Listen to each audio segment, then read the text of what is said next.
A day in my life as a work from home and nalakwatsera ang cooking ina. Hi pretties! For today's vlog, samahan niyo naman kami celebrate yung birthday ni Ate Gail. Bago nga ang lahat, bibili muna tayo ng flowers.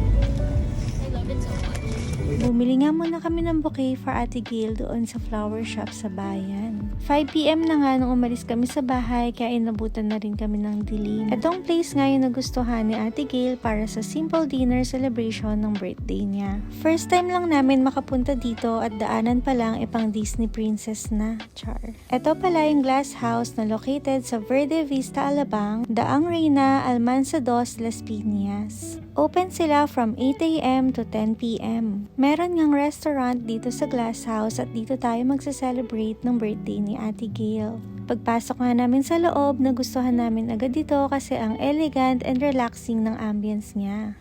Ang cute din and very Instagrammable yung interior design nitong restaurant. At hindi naman obvious kasi nagpicture agad si Ate Gail and Althea. Malaki din yung place at madaming tables and chairs. Nag-order na rin kami ng foods and madami kang pagpipilian sa kanilang menu.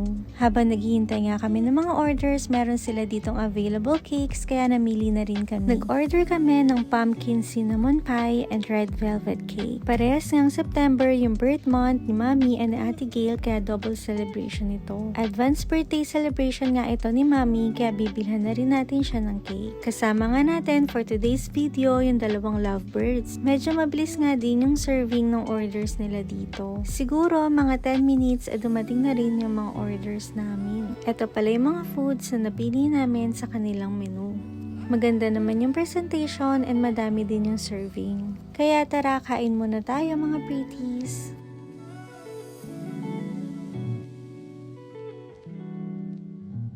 Ito pala yung mga in-order namin, fettuccine with mushroom ragu. We also ordered 4 for Maggi pizza, red velvet cake. Nag-order din kami ng 2 chicken souvlaki, squid ink spaghetti in alige sauce, fresh strawberry frap, ice ceremonial matcha, and ito yung kanilang fresh mango juice. Nag-solo date na nga yung lovebirds kaya hindi ko na na-videohan yung foods nila.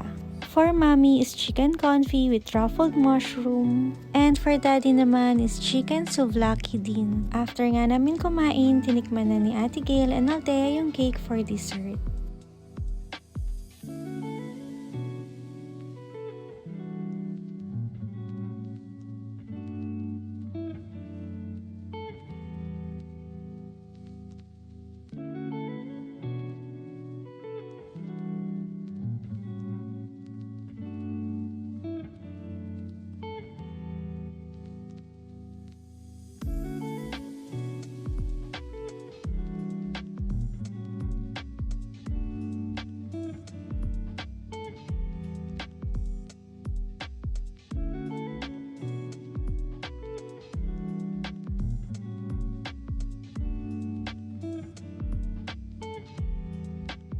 Tinikman din namin yung cake for Mommy, ito yung pumpkin cinnamon pie. Nagustuhan din namin yung mga foods dito, masarap, maganda yung presentation, kaso lang medyo pricey.